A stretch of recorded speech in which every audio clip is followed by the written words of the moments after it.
Hello, my dear viewers. My name is Anwar Hussain Barbia and I welcome you to my channel AHB Physics. तो आज से हम लोग class 11 physics शुरू करने वाले हैं। एक्चुअली मैं इससे पहले भी एक लेक्चर बनाया था क्लास 11 के लिए, तो बेसिकली मैं सोचा था कि वो क्लास 11 का मैथमेटिकल टूल से ही शुरू करूँगा।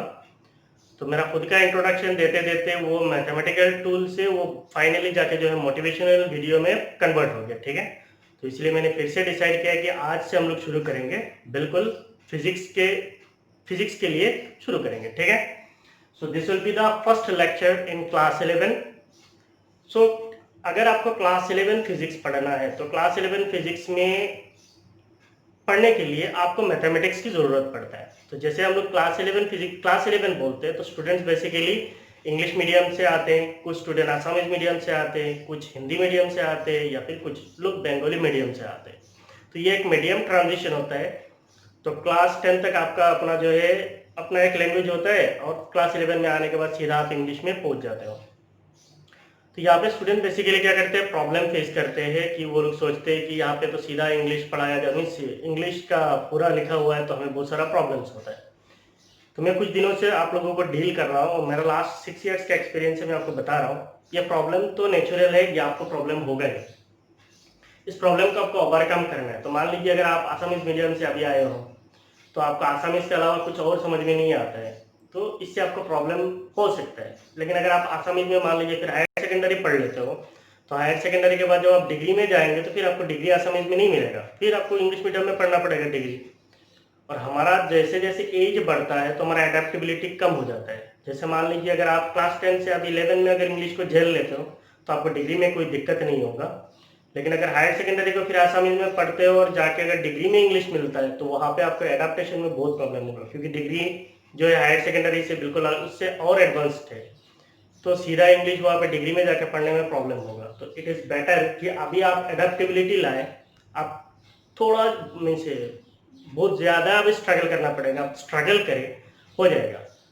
तो जो लोग इंग्लिश मीडियम से हैं तो वो लोग बेसिकली सोचेंगे सर ये सब तो हमें, मान लीजिए ये अगर मैं इंट्रोडक्शन में जो कुछ बोल रहा हूँ तो इनिशियली कुछ क्लासेस उनको ऐसा लगेगा कि हमें तो सब आता है, ऐसा लग सकता है। मैं नहीं बोल रहा कि सबको आता है, ऐसा लग सकता है आपको आता है, फिर भी आप सुनिए, आपको फायदा होगा। नेक्स्ट थिंग, जो मेरे कॉलेज के स्टूडेंट है ऑलरेडी मैंने इनका जो नोट्स है क्लास नोट्स से दे दिया है, तो आपको लिखने की ज़रूरत नहीं है।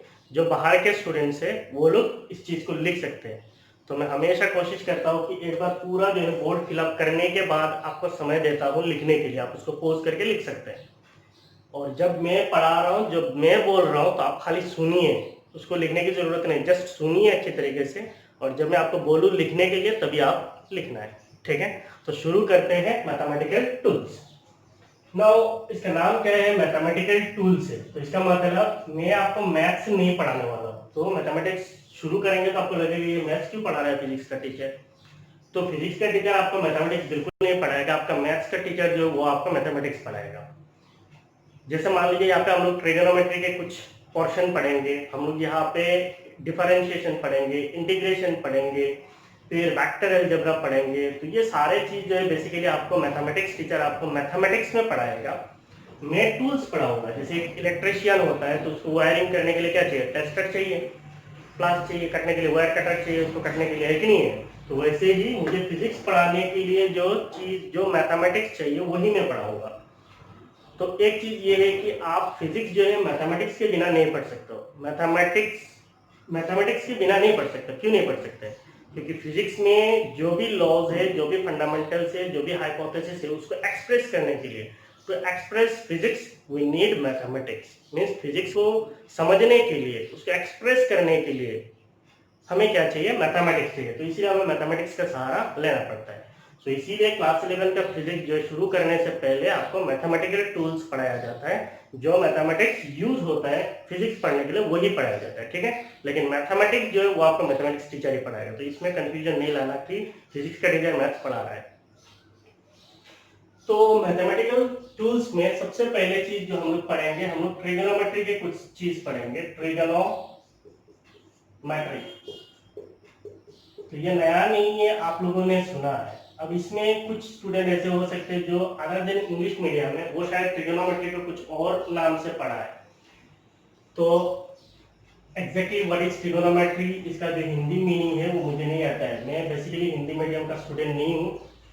तो ट्रिगोनोमेट्री का हिंदी मीनिंग क्या है, या फिर ट्रिगोनोमेट्री का असमीज मीनिंग क्या है, ट्रिगोनोमेट्री का बंगाली मीनिंग क्या है, वो मुझे नहीं पता। ठीक है, मैं आपको समझाऊंगा, आपको समझ में आ जाएगा व्हाट इज ट्रिगोनोमेट्री। तो ये जो है it is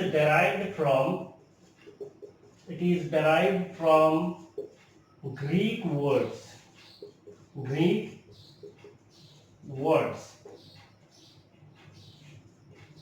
trigon and matron। Trigonometry जो है ये ग्रीक का दो वर्ड्स को मिला के बनाया गया है। सो बेसिकली हमारा साइंस में बहुत सारे वर्ड जो है ग्रीक लैटिन से लिया गया है। तो ट्रिगोनोमेट्री जो है ये ग्रीक का दो वर्ड्स को मिला के बनाया गया है। एक वर्ड है ट्रिगन और दूसरा वर्ड है मैटरन। ट्रिगनन जो है इसको कहा जाता है ट्रायंगल। ट्रिगनन को क्या कहा जाता है? ट्रायंगल। इसको बंगाली में बोलते हैं त्रिभुज, हिंदी में शायद त्रिभुज पता नहीं। ट्रायंगल जो है इसको क्या कहा जाता है? त्रिभुज कहा जाता है। और मैट्रॉन जो है इसको कहा जाता है मेजर। तो ये जनरल इंग्लिश मीनिंग है। ट्रायगनन का इंग्लिश क्या है? ट्रायंगल है। और मैट्रॉन का इंग्लिश क्या है? मेजर है। तो इसका मतलब एक ट्रायंगल जो होता है, ट्रायंगल तो सबको पता है त्रिभुज होता है। मान लीजिए ये एक ट्रायंगल है या नहीं?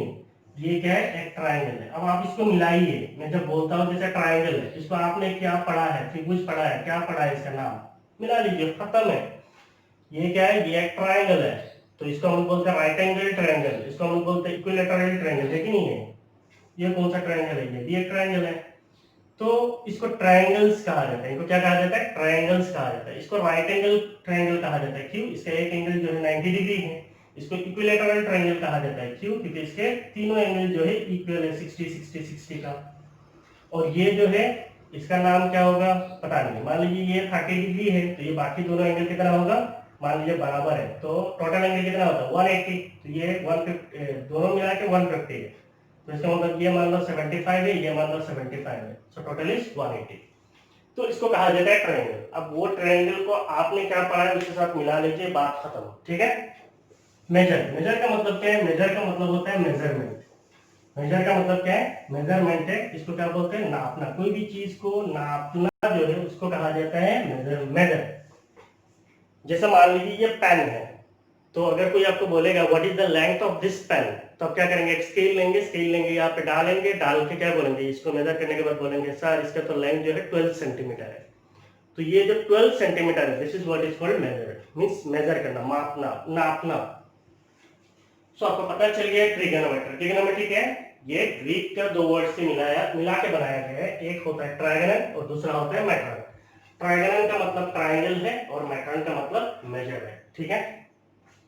तो ट्रिगोनोमेट्री में हम लोग एक बेसिक चीज पढ़ेंगे, उसको बोलते हैं एंगल। तो एंगल जो है इसको हम डिनोट करते हैं थीटा से। एंगल बेसिकली दो टाइप का एंगल होता है, एक होता है प्लेन एंगल और दूसरा होता है solid angle.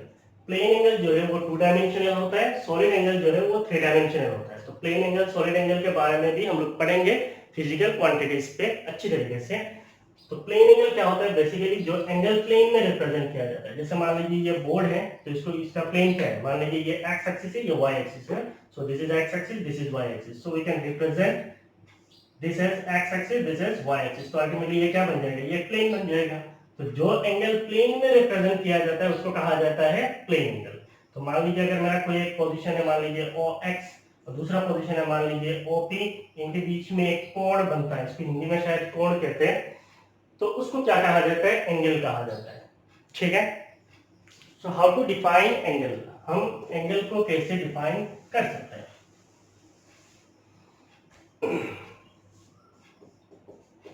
Angle is defined as the amount of revolution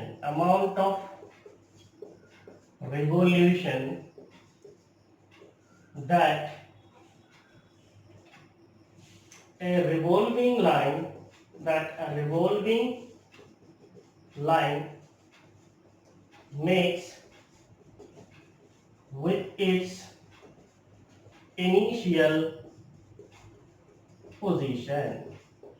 तो पहले पहले जो हम लोग क्लास करेंगे, कुछ क्लासेस जो है मैं बिल्कुल स्लो जाऊंगा, ठीक है, स्लो जाऊंगा, समझ में आ रहा है? तो धीरे धीरे धीरे धीरे धीरे मैं स्पीड बढ़ाऊंगा, तो उससे क्या होगा, आपका एक मोमेंटम आएगा, मीन्स आपको स्पीड बढ़ेगा, आपको फिर फाइनली पता चलेगा कि रियल फिजिक्स क्या है। अभी शुरू हो रहा है, तो मैं अभी स्लो जाऊंगा, ठीक है, तो धीरे धीरे धीरे धीरे धीरे स्पीड बढ़ेगा, फाइनली फुल स्पीड में चलेगा।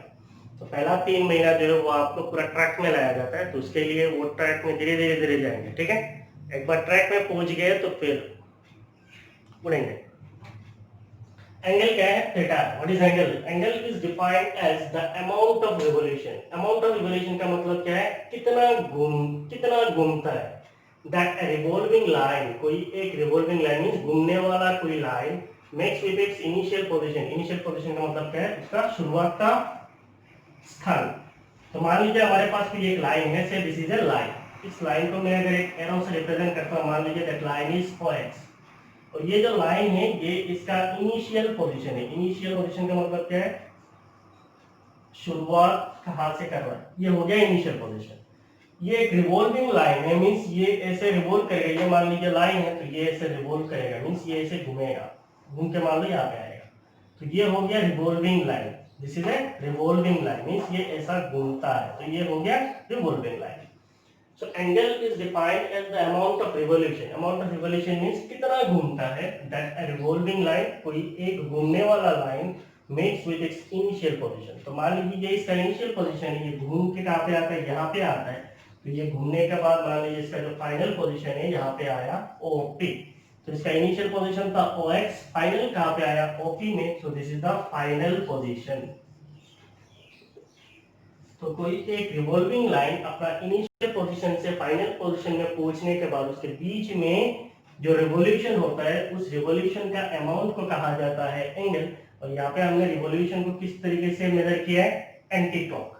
इनिशियल पोजीशन ये हो गया, ये हो गया इनिशियल पोजीशन, ये हो गया फाइनल पोजीशन। तो लास्ट क्लास जो है वो मैंने डेमोन्स्ट्रेशन क्लास में रखा है, तो वहाँ पे एक मेरे स्टूडेंट ने क्वेश्चन पूछा है, सर क्लॉकवाइज और एंटी क्लॉकवाइज का मतलब क्या है?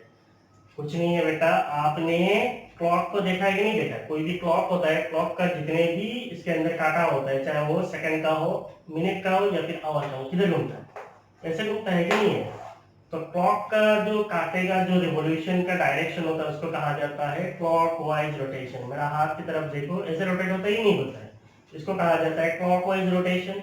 और इसके उल्टा अगर कोई चीज को डायरेक्शन लिया जाता है, इसको कहा जाता है एंटी क्लॉकवाइज रोटेशन। तो फिजिक्स में ये दोनों रोटेशन की बहुत ज्यादा अहमियत है। क्लॉक का ये रोटेशन को कहा जाता है क्लॉकवाइज, कोई चीज अगर क्लॉक के रोटेशन के उल्टा घूमता है इसको कहा जाता है एंटी क्लॉक। तो इसका मतलब यहाँ पे इनिशियल पोजीशन ऐसा था, घुमा कैसे? ऐसे। तो इस रोटेशन को हम क्या बोलेंगे? Anti clockwise rotation. अगर ये मान लो इनिशियल पोजीशन है, ये मान लो इनिशियल पोजीशन है, फाइनली यहाँ पे आता है, तो किधर जा रहा है? इधर जा रहा है, वो एक्स से OP में किधर जा रहा है? इधर। तो इसको हम लोग क्या बोलेंगे? Clockwise rotation. इसको हम लोग क्या बोलेंगे? Anti clockwise rotation. ठीक है। नाउ एंगल जो है इसको मेजर करने के लिए कुछ यूनिट्स का सहारा लिया जाता है। ये जो सिंबल है इसको कहा जाता है डिग्री। इसको क्या कहा जाता है? इस सिंबल को कहा जाता है डिग्री। तो यहाँ पे मैंने क्या लिखा है? 1 डिग्री।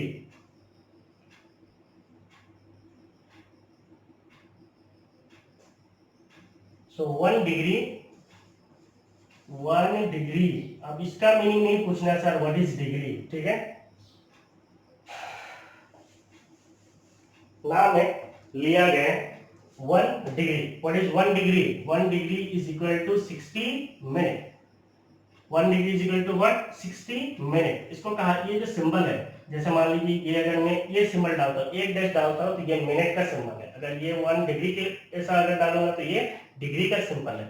अगर मान लीजिए ये 1 के ऊपर ये डबल डैश डालूंगा तो ये सेकंड का सिंबल है। तो 60 मिनट इसको कहा जाता है मिनट ऑफ आर्ट।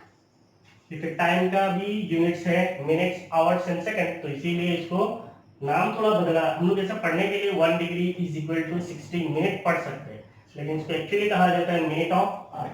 क्या कहा जाता है? Minute of arc. और शॉर्ट में इसको कहा जाता है आर्क मिन। इसको नहीं पूछना सर ये आर्क मिन का मीनिंग क्या है, इसको कहा जाता है आर्क में, खत्म। तो 1 degree is equal to 60 minute, इसको कहा जाता है मिनट ऑफ आर्क, और इसको छोटा में कहा जाता है आर्क मिन। तो अगर मैं बोलूंगा 1 मिनट, इसका मतलब क्या है minute. 1 minute is equal to 60 seconds of arc, इसको कहा जाता है 60 सेकंड। आप ऐसा पढ़ सकते हो 1 मिनट इक्वल टू 60 सेकंड्स, इसको कहा जाता है seconds of arc, seconds of arc, और इसको कहा जाता है arc second, seconds of arc और आर्क सेकेंड, ठीक है। Now 1 right angle is equal to 1 right angle.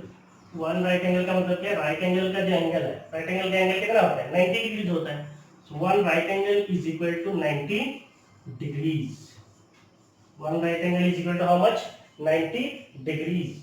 And 1 right angle को अगर मैं रेडियन में लिखूंगा 1 राइट एंगल, देन रेडियन में इसको कहा जाता है पाई बाई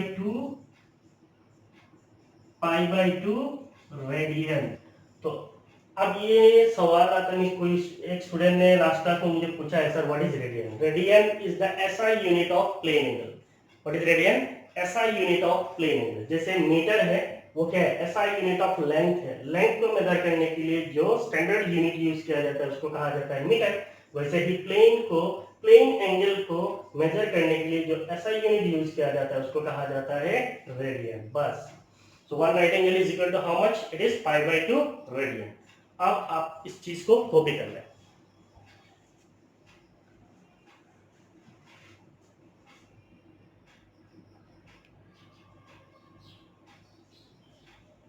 हो गया?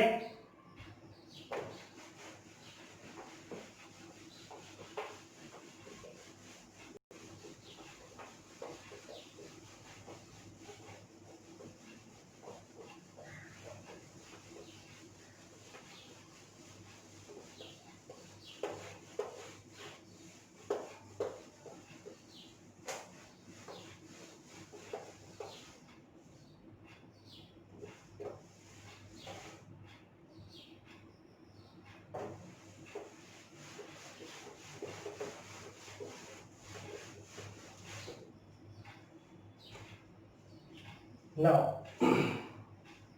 अगर मान लीजिए कोई आपके पास एक रिवॉल्विंग लाइन है, से revolving line is O X. ये रिवॉल्विंग लाइन ऐसे घूमना शुरू करता है, ऐसा घूम के पूरा एक कंप्लीट चक्कर लगाता है। कहां से शुरू किया है, यहां से घूमना शुरू किया, घूमते घूमते फिर कहां पे है, यहाँ पे है, एक कंप्लीट चक्कर लगाता है। मींस ये रिवॉल्विंग लाइन अगर घूम के फिर अपनी जगह पे आएगा तो एक कंप्लीट चक्कर में वो कितना एंगल ट्रेस करेगा, कितना एंगल ट्रेस करता है 360 डिग्रीज। एक कंप्लीट चक्कर में कितना एंगल ट्रेस करता है 360 डिग्रीज। तो इसके ऊपर अगर हम कहेंगे 2 pi radian, 2 pi radian is equal to how much, it is equal to 360 degrees. 2 pi radian is equal to how much 360 degrees. तो एक कंप्लीट रोटेशन में जो एंगल ट्रेस करता है उसको कहा जाता है 300, कितना है 360 डिग्री है। 360 डिग्रीज को अगर रेडियन में लिखते हैं तो उसको कहा जाता है 2 पाई रेडियन। तो इसका मतलब अगर यहां से मैं पाई रेडियन निकालूंगा, what will be pi radian. See मेरा पाई और आर एक जैसा दिखता है, बिल्कुल एक जैसा नहीं है। ये मेरा पाई है और ये मेरा आर है, ठीक है, तो इसके कंफ्यूज नहीं होगा। Pi radian is equal to how much 2 pi radian. See इसमें भी एक सवाल आया लास्ट डेमो क्लास में, 2 पाई रेडियन इक्वल कितना है 360 डिग्रीज है। तो 1 पाई रेडियन में कितना होगा, 1 पाई रेडियन में कितना होगा 360 divided by 2, that means 180 degrees है या नहीं है। So pi radian is equal to कितना हो जाएगा 180 डिग्रीज।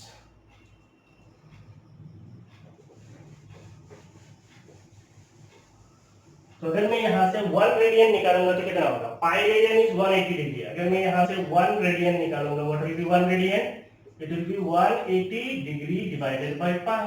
इसका मतलब रेडियन से 1 रेडियन जो है उसको अगर डिग्री में लिखेंगे तो वो कितना होगा 180 divided by pi, and it is approximately equal to pi का वैल्यू कितना होता है 3.14 या फिर 22/7।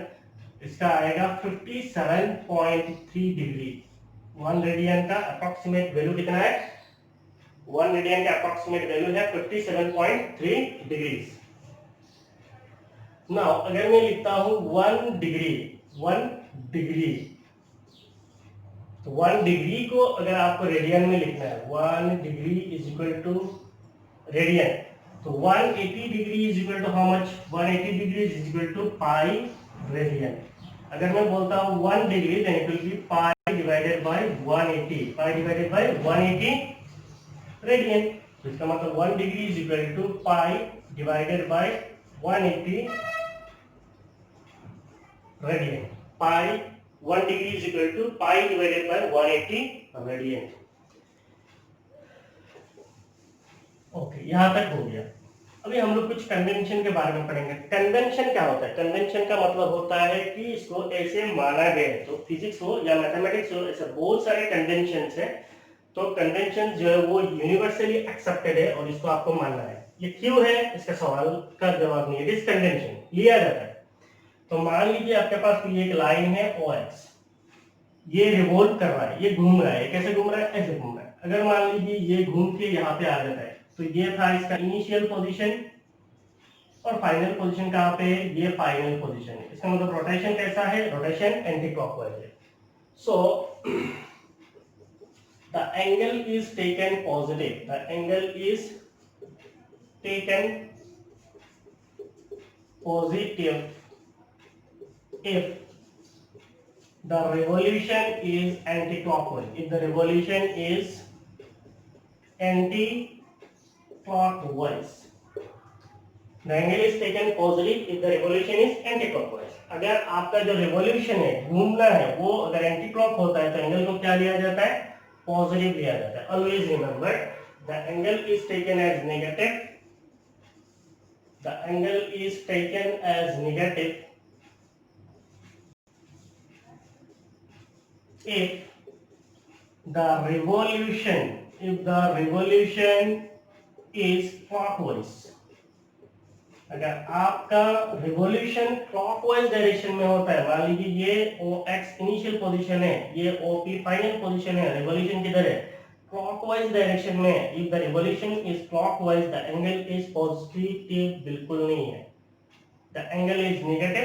And if the revolution is anti clock, the angle is positive. तो आपका जब रिवॉल्यूशन एंटी क्लॉकवाइज डायरेक्शन में होता है तो एंगल होता है पॉजिटिव, और अगर आपका रिवॉल्यूशन क्लॉकवाइज डायरेक्शन में होता है तो आपका एंगल को कंसीडर किया जाता है नेगेटिव। ये क्या है? कन्वेंशन है। ये क्यों है? नहीं चाहिए। It is convention, universally accepted, you have to accept it.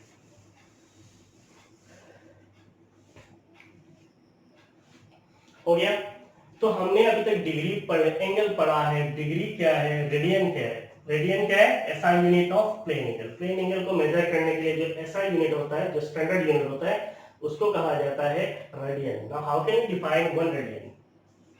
If we want to define 1 radian, 1 radian जो है वो एंगल कितना है, उसको अगर हम डेफिनेशन में लिखेंगे तो कैसे लिख सकते हैं?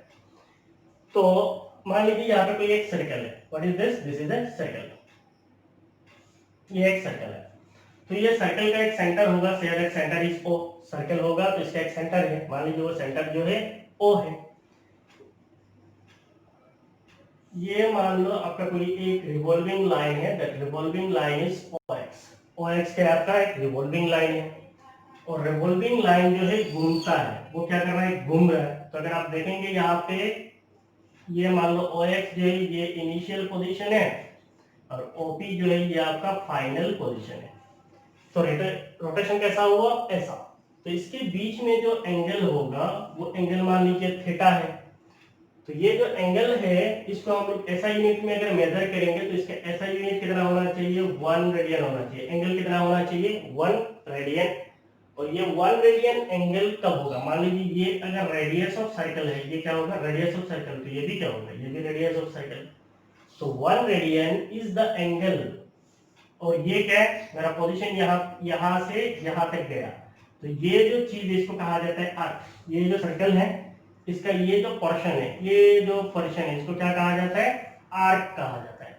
इसको क्या कहा जाता है? आर्क। अब मेरा एक स्टूडेंट ने पूछा आर्क क्या है, भाई ये आर्क का मतलब रेखा है या कुछ भी है, तूने क्या पढ़ा है देख लेना। सर्कल है, सर्कल का एक पोर्शन है, ये छोटा सा जो पोर्शन है इसको आर्क कहा जाता है। अब इसको आसामीज में क्या बोलते हैं आप रिलेट कर लो उसको क्या बोलते हैं, नहीं तो यही आर्क है, सर्कल का एक पोर्शन है वही आर्क है, खत्म। अब मैं अगर आसामीज वर्ड्स या फिर हिंदी वर्ड्स में रिसर्च करने लगूंगा तो धीरे धीरे जो फिजिक्स ही भूल जाऊंगा, ठीक है, और नहीं भी होगा, क्योंकि अभी मेरा एज हो चुका है, उतना सारा चीज मैं सीख नहीं पाऊंगा। तो ये हो गया इनिशियल पोजीशन, ये हो गया फाइनल पोजीशन। ये जो चीज है इसको कहा जाता है आर्क, इसको डिनोट करते हैं मान लीजिए एल से। तो आर्क लेंथ जो है वो रेडियस के बराबर होना चाहिए। जब आर्क लेंथ ये हो गया मेरा आर्क, आर्क का जो लेंथ है वो रेडियस के बराबर होता है, तब जो एंगल बनता है उस एंगल को कहा जाता है 1 रेडियन। जब आर्क लेंथ रेडियस के बराबर होता है तब एंगल जो बनता है सेंटर पे उसको कहा जाता है 1 radian. So we can define 1 radian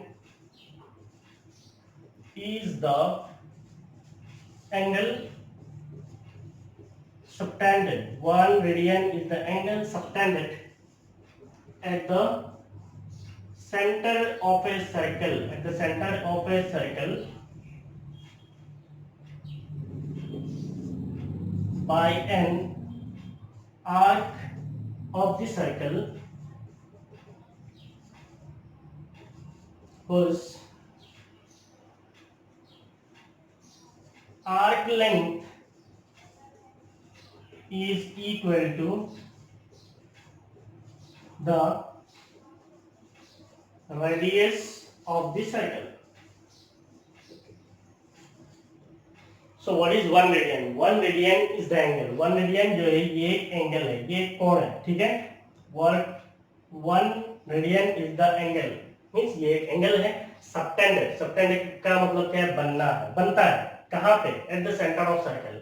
तो 1 रेडियन जो ये एक एंगल है वो बनता है कहाँ पे, बनता है सर्कल का सेंटर पे of a circle by an arc of the circle. ये कौन बनाता है, सर्कल का एक आर्क बनाता है, ये सर्कल का आर्क जो है ये एंगल बनाता है।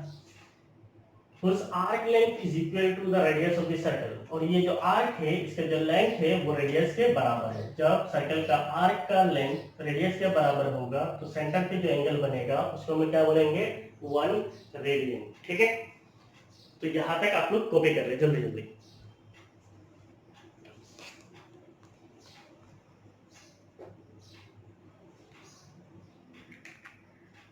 हो गया।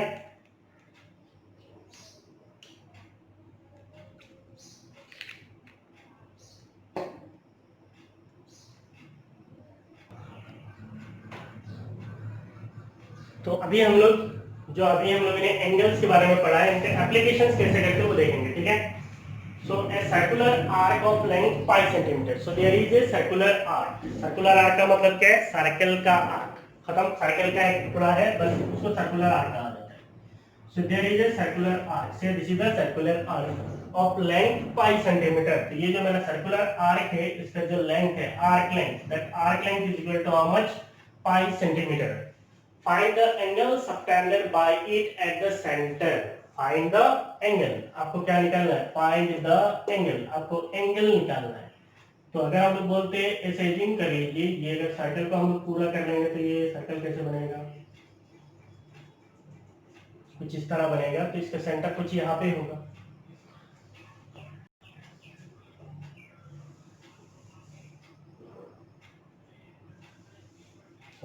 so this is the center, a circular arc of length 5 centimetre. तो जो हमारा सर्कुलर आर्क है उस सर्कुलर आर्क का लेंथ कितना है, 5 सेंटीमीटर है। फाइंड द एंगल, आपको क्या निकालना है, एंगल निकालना है। सबटेंडेड बाय इट, ये जो आर्क है ये जो एंगल बनाता है एट द सेंटर, कहाँ पे बनाता है, सेंटर पे बनाता है। इन रेडियन, आपको किस में निकालना है, रेडियन में निकालना है, एंड इन डिग्री और डिग्रीज पे निकालना है। तो ये मेरा आर्क है, ये सेंटर पे एंगल बनाएगा, मान लीजिए ये मेरा सेंटर है, तो ये क्या हो जाएगा, रेडियस, ये भी क्या हो जाएगा, रेडियस। ये बीच में एंगल बनाएगा, say that angle is theta. वो एंगल क्या है, थीटा है। The radius of the circle is 6 centimetre. तो ये जो आपका रेडियस है वो रेडियस कितना है, 6 सेंटीमीटर है, रेडियस कितना है 6 सेंटीमीटर है। तो आपको एंगल निकालना है, एक बार रेडियन में निकालना है और एक बार डिग्रीज में निकालना है, तो निकालिए। तो आपका क्वेश्चन में क्या दिया हुआ है, आपके पास दिया हुआ है आर्क लेंथ। अगर मैं आर्क लेंथ को डिनोट करता हूं एल से, तो आर्क लेंथ दिया हुआ है पाई सेंटीमीटर। दूसरा चीज हमारे पास क्या दिया हुआ है, रेडियस। रेडियस को अगर मैं आर से डिनोट करता हूं, तो रेडियस को किस में दिया हुआ है 6 सेंटीमीटर दिया हुआ है। हमें निकालना क्या है, एंगल निकालना है। Angle means theta. Theta angle का मतलब क्या है, arc length divided by radius.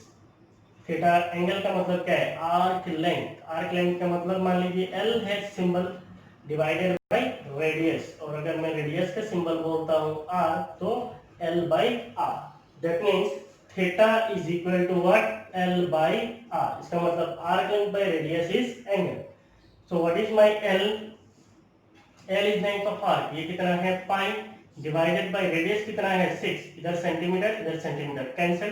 तो इसका मतलब मैंने थीटा को निकाला है। इसका अगर ऐसा यूनिट में बोलेंगे, सो व्हाट इज इट, ऐसा यूनिट, इट इज रेडियन। तो इसका मतलब ये जो थीटा है, जो एंगल है, इसका रेडियन में वैल्यू कितना है, पाई बाय 6 रेडियन है।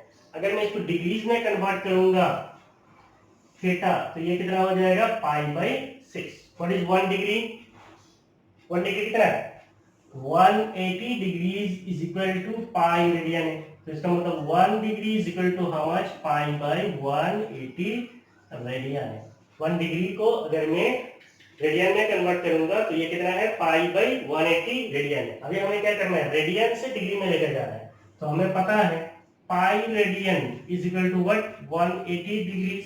तो इसका मतलब 1 radian is equal to what, 1 radian is 180 by pi degree, 180 by pi degree. इसका मतलब इसको अगर मैं 180 बाई पाई करूंगा, तो ये किस में कन्वर्ट हो जाएगा, पूरा डिग्री में कन्वर्ट हो जाएगा। पाई बाई 6 को 180 बाई पाई से मल्टीप्लाई करने से ये क्या बन जाएगा, डिग्री में बन जाएगा। तो इसको मैं ऐसा एक साथ कर देता हूँ। पाई बाई 6 को 180 बाई पाई से मल्टीप्लाई करने से वो रेडियन जो है किस में कन्वर्ट हो जाएगा, डिग्री में। तो पाई पाई गेट कैंसिल, 6 इधर कितना होगा 30। तो इसका मतलब थीटा जो है डिग्रीज में कितना है, थीटा जो है डिग्रीज में जो है 30 डिग्री से, रेडियन में कितना है पाई बाई 6 रेडियन है। ठीक है, तो ये दोनों में आपका एंगल निकलना है। एंगल एक बार रेडियन में निकलना है, तो दूसरे बार डिग्रीज में निकलना है। सो जल्दी जल्दी लिखिए।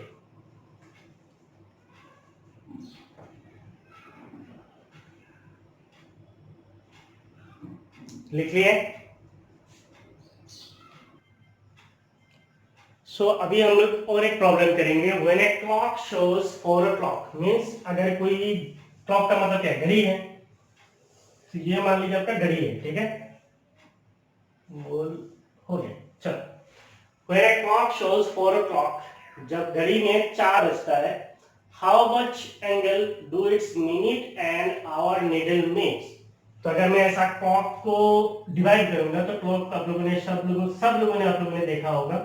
तो ये बेसिकली क्या होता है, 12 है, ये क्या है 6 है, ये 3 है, और ये कितना होता है 9। इसका मतलब it is equally divided into how many parts, equally divided into 9 parts, sorry equally divided into 12 parts. सही होता है ना, ये 1 2 3 4 5 6 7 8 9 10 11 12 है ही नहीं है। तो अगर 4 बजता है तब क्या होगा, आपका जो मिनट का, ये मान लीजिए सेंटर है, ये सेंटर है, तो मिनट का जो काटा है वो कहाँ पे होना चाहिए, 12 बजे में से 12 पे होगा। और आपका जो आवर का काटा है वो बेसिकली कहाँ पे होगा, 4 पे होगा। तो इनके बीच में एंगल कितना होगा, what will be the angle between them, ये हमें कैलकुलेट करना है। We have to find out the angle between our needle and the minute needle. तो when a clock shows 4 o'clock, जब आपको घड़ी में 4 बजता है, how much angle do its minute and hour needle makes. So minute और hour needles के बीच में एंगल कितना होगा, ये आपको फाइंड आउट करना है। सो अगर मान लीजिए ये एक सर्कल है, ये इसका सेंटर है, ठीक है, तो इसके चारों तरफ टोटल एंगल कितना है, total angle is total angle कितना है, टोटल एंगल इज 360 डिग्रीज है, टोटल एंगल इज 360 डिग्रीज। तो ये एंगल कितना है 90 डिग्री, इधर 90, इधर 90, इधर 90 है कि नहीं है। अब ये 90 डिग्री को फिर यहाँ पे कितने पार्ट्स में डिवाइड किया गया है, 3 पार्ट्स में। तो ये 12 है, ये 1 है, ये 2 है, ये 3 है। इसका मतलब ये 3 इक्वल पार्ट्स में डिवाइड हुआ। तो ये कितना है 30 है, ये कितना है 30 है, ये कितना है 30 है।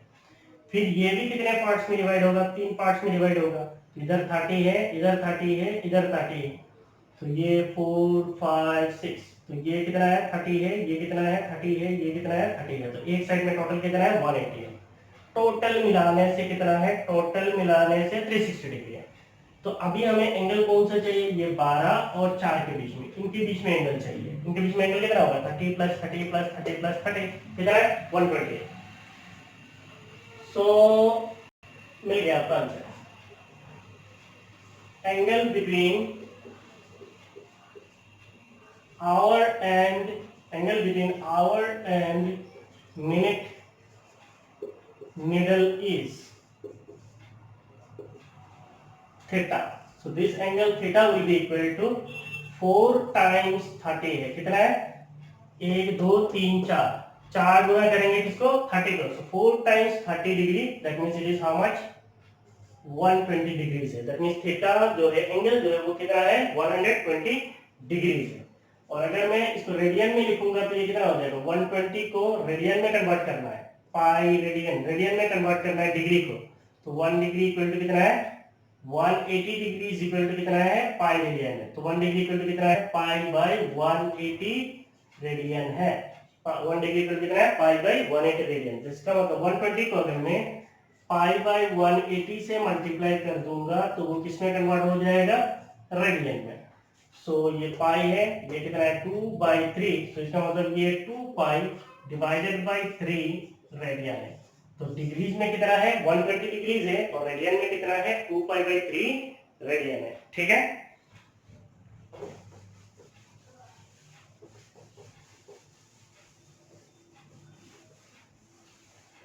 अभी आप इसको कॉपी कर लें जल्दी जल्दी।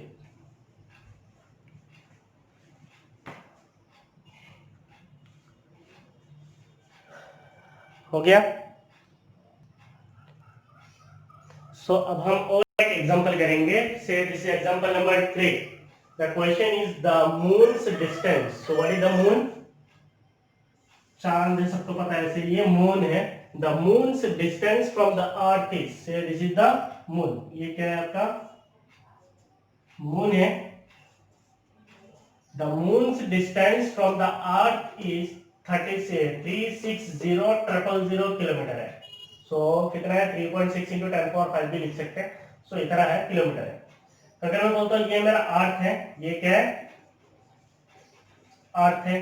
अर्थ के सरफेस में कोई एक पॉइंट है और यहाँ पे कोई एक ऑब्जर्वर है। तो मान लीजिए आपको कोई भी कोई एक इंसान जो मून को देख रहा है वो क्या है ऑब्जर्वर। जो देख रहा है, जो ऑब्जर्व कर रहा है उसको क्या कहते हैं, ऑब्जर्वर कहते हैं। So the moon's distance from the earth is 36 इतना किलोमीटर है and its diameter, subtends and angle। तो ये अगर मून है तो इसका डायमीटर कौन सा होगा, ये होगा डायमीटर।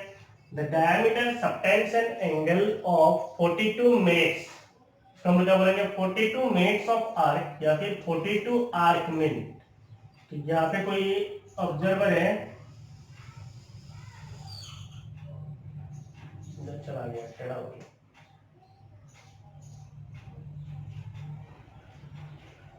कभी हाथ बहुत टेढ़ा हो गया।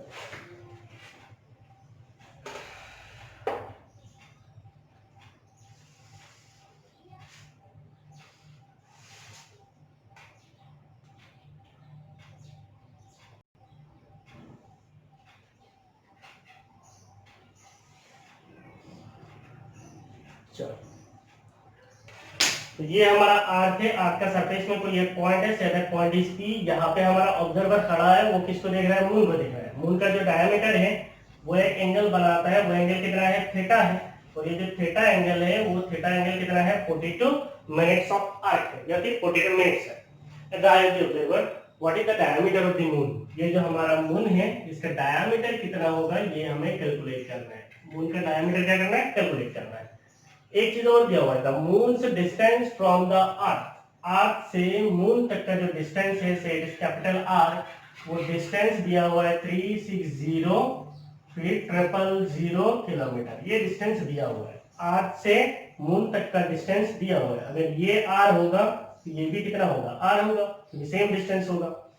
तो डिस्टेंस दिया हुआ है, डायमीटर हमें निकालना है और एंगल दिया हुआ है। How can you find out? You can use the formula theta equal to arc length upon radius. ठीक है, तो आपके पास क्या दिया हुआ है? सबसे पहले चीज आपको दिया हुआ है distance, distance from earth to moon. Earth से मून तक का जो डिस्टेंस है वो दिया हुआ है, r इज इक्वल टू कितना है, 360,123 इतना किलोमीटर है। तो डिस्टेंस जो है ये एक लेंथ है, और डिस्टेंस का ऐसा ही लेंथ का ऐसा ही क्या होता है, मीटर है। ये किसमें दिया हुआ है, किलोमीटर है। तो जब भी आप न्यूमेरिकल करेंगे फिजिक्स में, हमेशा गिवन जो चीज है, जो गिवन डाटा है, उसको ऐसा यूनिट में कन्वर्ट कीजिए। डिस्टेंस का ऐसा यूनिट क्या, मीटर है, तो इसका मतलब इसको हम लोग मीटर में कन्वर्ट करेंगे। सो r will be equal to 360,123 कितना 0, ये किलोमीटर है। And we know 1 kilometre is equal to how much, 1 kilometre is equal to 1000 metre है या नहीं है? इसका मतलब इसको अगर हम लोग 1000 से मल्टीप्लाई कर देंगे वो किस में कन्वर्ट हो जाएगा, मेरा जो डिस्टेंस किलोमीटर पे था वो किस में कन्वर्ट हो जाएगा, मीटर में। तो अगर मैं इसको ऐसा लिखता हूँ 36 इंटू 10 पावर कितना है, 0 1 2 3 4 5 6 7 है। तो इसको मैं क्या लिख सकता हूँ, 10 पावर 7 मीटर लिखता हूँ। तो आप बोलेंगे सर ये 10 का पावर में क्यों लगेंगे, क्योंकि जब भी न्यूमेरिकल करेंगे हमेशा कोशिश करना 10 का पावर में लेके जाने के लिए। उससे क्या होता है, आपका जो डाटा है वो छोटा हो जाता है और कैलकुलेशन आसान होता है, जिसके लिए हमेशा कोशिश करना है कि 10 का पावर में लेके जाना है। तो डिस्टेंस मिल गया। दूसरा आपके पास दिया हुआ है angle, the angle made by the diameter with the observer. Observer का आई, ऑब्जर्वर का जो आंख है और डायमीटर, इनके बीच में जो एंगल बनता है वो एंगल थीटा दिया हुआ है। कितना है, 42 मिनट्स। तो इसको 42 मिनट्स को हम पहले क्या करना है, इस एंगल को एसआई यूनिट में लेके जाना है। थीटा जो एंगल है इसका एसआई यूनिट क्या है, रेडियन है। तो पहले हम लोग क्या करेंगे, मिनट को डिग्री में लेके जाएंगे। तो मिनट को अगर डिग्री में लेके जाएंगे तो क्या होता है, 42 को अगर मैं 60 से मल्टीप्लाई कर दूंगा, सॉरी 1/60 से मल्टीप्लाई कर दूंगा तो वो किस में कन्वर्ट हो जाएगा, वो कन्वर्ट हो जाएगा डिग्री में, है या नहीं?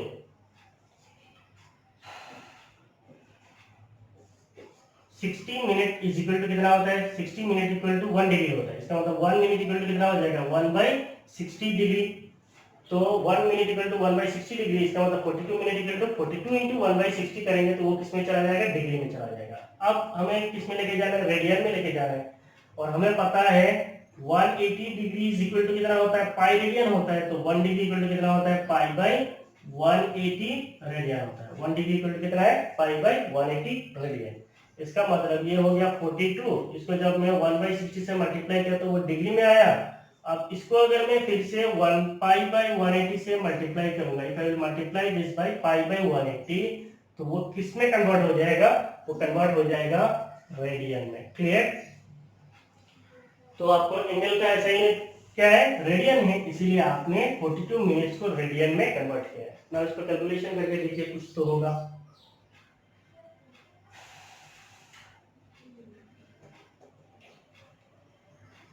सो 42 डिवाइडेड बाय 6 कितना है, 7। 42 बाय 6 इज 7। तो दिस विल बी 7, इधर 7 इधर पाई, तो 7 पाई डिवाइडेड बाय 180 और ये एक 0 बचा हुआ है तो 180। तो ये किसमें कन्वर्ट हो गया, रेडियन में। सो this is the value of your theta. ना यहाँ पे देखिए, ये जो मून है और ये हमारा अर्थ है, इसके बीच में जो डिस्टेंस है वो छोटा है या बड़ा है? इसको एक सिंपल एग्जांपल लेके सोचिए। अगर मान लीजिए यहाँ पे अगर हमारा अर्थ होता है तो ये एक एंगल होगा। वही मून अगर मैं यहाँ पे कंसीडर करता हूँ और अगर अर्थ यहाँ पे जाएगा तो एंगल छोटा होगा या बड़ा होगा? जी, डिस्टेंस जितना बढ़ेगा उतना एंगल छोटा होगा, बड़ा होगा। तो जब डिस्टेंस कम होगा तो ये एंगल क्या होता है, बड़ा होता है। जब डिस्टेंस बड़ा होगा तो ये एंगल क्या होता है, छोटा होते जाता है। अब इमेजिन कीजिए मून और अर्थ के बीच में डिस्टेंस कितना है, 36 इंटू 10⁻7 मीटर है, कितना ज्यादा डिस्टेंस है। तो अर्थ का सरफेस में किसी एक पॉइंट पे जो एंगल बनेगा वो छोटा होगा बड़ा होगा, बहुत छोटा होगा। तो as the distance between earth and as the distance between earth and moon is very large,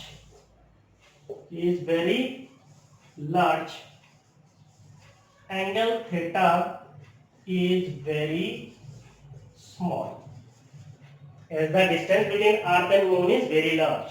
अर्थ और मून के बीच में जो डिस्टेंस है वो क्या है, बहुत ज्यादा डिस्टेंस है। The angle theta is very small, तो जो एंगल थीटा बनेगा वो क्या होगा, छोटा होगा। Thus we can consider arc length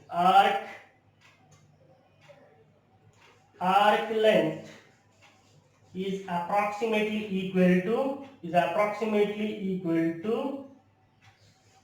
diameter। Arc length जो है इसको हम लोग डायमीटर के बराबर अप्रोक्सीमेट कर सकते हैं। तो फिजिक्स में ये जो सिंबल है इसको कहा जाता है अप्रोक्सीमेशन का symbol. As the distance between Earth and Moon is very large, moon और अर्थ के बीच में जो डिस्टेंस है वो बहुत ज्यादा है। Angle theta is very small, जो एंगल थीटा है वो बहुत छोटा होगा। Thus arc length is approximately equal to diameter। तो ये जो आर्क लेंथ है, एंगल कौन बना रहा है, ये एंगल बन रहा है, इसका आर्क लेंथ कौन सा है, ये आर्क लेंथ है, और ये आर्क लेंथ जो है डायमीटर के बराबर होगा। It is approximately equal. अब ये नहीं बोलना चाहिए डायमीटर और आर्क लेंथ जो है ये तो कभी भी इक्वल नहीं होगा, ये बिल्कुल सही बात है, कभी भी इक्वल नहीं होगा। लेकिन फिजिक्स में ऐसे बहुत सारे अप्रोक्सीमेशन लिया जाता है, इसको कहा जाता है अप्रोक्सीमेशन। कैलकुलेशन के लिए अप्रोक्सीमेशन लिया जाता है, और अगर आप देखेंगे इसमें जो गलती होगा वो एकदम माइन्यूट होता है, 0.00001%, इतना कम मिस्टेक होता है, जिसके लिए ये एक्सेप्ट है। तो ऐसे बहुत सारे एक्सेप्शन आपको लिया जाएगा, अप्रोक्सीमेशन लिया जाएगा, आपको इसको मान लेना है। So arc length is approximately equal to क्या है, डायमीटर है। Now angle theta is equal to what? Angle theta is equal to arc length divided by radius है। क्या है, arc length अपन क्या है, रेडियस है। हमारा यहाँ पे जो आर्क लेंथ है वो आर्क लेंथ को हम लोग क्या मान लेंगे, डायमीटर। और जो रेडियस है, रेडियस कौन सा है, ये रेडियस है, तो हमको एज्यूम करना है कि ये रिवॉल्विंग लाइन है, एज्यूम ऐसे।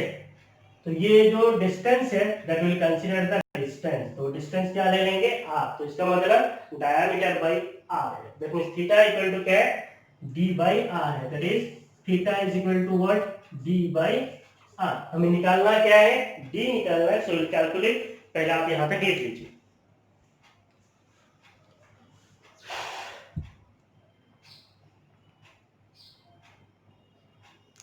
लिखिए,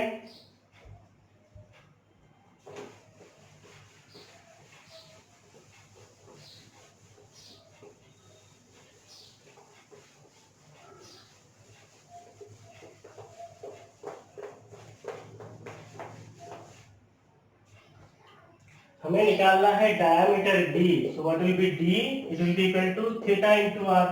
सो it is r theta. What is r, r का वैल्यू आप लोगों ने लिखा है, it is distance 36 into 10⁻7 into theta. Theta आपने निकाला है, यहाँ पे निकाला था, कितना था, 7 पाई डिवाइडेड बाय 1800।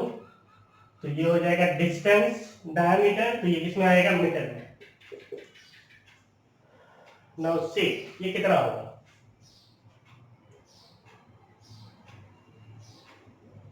36 divided by 1800। तो इसको हम लोग क्या लिख सकते हैं, 2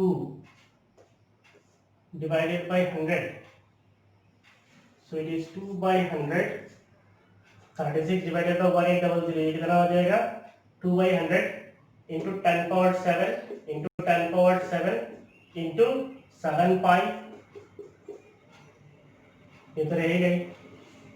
तो 7 टू जा कितना हो जाएगा, 14 पाई, 7 टू जा 14 पाई डिवाइडेड बाय 14 पाई, ही रहने दो, 14 पाई इंटू 10 पावर इधर 7 है और इधर नीचे क्या है 10 पावर 7, नीचे में कितना है 100 है। इसका मतलब इसको क्या लिख सकते हैं 10 पावर 7 डिवाइडेड बाय 100 को लिख सकते हैं 10 स्क्वायर। तो इसका मतलब क्या लिख सकते हैं 10 पावर 7 और ये ऊपर जाएगा तो क्या हो जाएगा 10 पावर -2।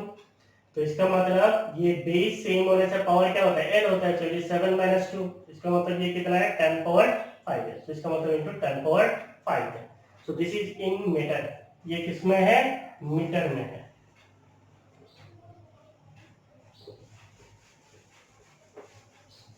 ना 14 इंटू पाई कितना होगा 14 पाई इज 22/7। तो इसका मतलब ये कितना हो जाएगा 14 pi pi means 22/7, so it is 2 into 22, it is 44 into 10 to the power 5 metre. तो ये मीटर में है। अगर मैं इसको किलोमीटर में कन्वर्ट करूंगा तो क्या होगा, अगर 44 into 10 पावर 5 जो मीटर है उसको अगर मैं 1000 से डिवाइड कर देता हूँ तो वो मीटर किस में कन्वर्ट हो जाएगा, वो मीटर कन्वर्ट हो जाएगा किलोमीटर में। 1000 से डिवाइड करना है, इसका मतलब क्या है 44 into 10 पावर 5, 1000 मींस क्या है 10 क्यूब है। इसका मतलब ये कितना हो जाएगा 44 into 10 पावर 5 into 10 पावर 3 है, ऊपर जाएगा तो क्या हो जाएगा -3। इसका मतलब वो हो जाएगा 44 into 10 पावर 5 - 3 कितना है 2 है। इसका मतलब ये कितना है 4400 किलोमीटर है। तो ये कन्वर्शन से और ये मैथमेटिक्स का बहुत इंपॉर्टेंट स्किल्स है, ये आपको हमेशा आना चाहिए। इनिशियली तो मैं आपको सारा कर करके दे रहा हूँ, बाद में मैं स्किप मारूंगा, सीधा बोलूंगा, सीधा लिखूंगा और आपको समझना है, इसीलिए अभी से धीरे धीरे स्पीड अप कीजिए, ठीक है। So this will be equal to 4400 kilometre है। So this is the distance done. तो आपका आंसर यहाँ पे भी करेक्ट है, यहाँ पे भी करेक्ट है, जो जहाँ पे चाहिए वहां पे लिख सकते हैं। तो ऑलरेडी आप लोगों ने लिख लिया है, इस पार्ट को लिख लीजिए। So this was all about today's class. आपको कैसा लगा आप मुझे कमेंट सेक्शन में बोल सकते हैं। जो लोग नए हैं, जो पहली बार मेरा क्लास अटेंड कर रहे हैं, आप लोग मेरा चैनल को सब्सक्राइब भी कर सकते हैं, ठीक है। तो नीचे रेड कलर का बटन है सब्सक्राइब बोल के, उसको आप क्लिक मारिए, नोटिफिकेशन को ऑन कीजिए, तो आपको आगे जो भी वीडियोस मैं बनाऊंगा वो सारे वीडियोस का नोटिफिकेशन आपको मिल जाएगा, ठीक है। तो क्लासेस तो रेस्ट्रिक्टेड है, जो आपका टाइम है उसी टाइम पे क्लास होता है। अगर मान लीजिए कोई वीडियो इससे पहले अपलोड होता है आप उसको पहले से देख सकते हो, तो इसीलिए सब्सक्राइब कर लेना। If you really like my videos, please like it and share my videos. Thank you. Bye bye.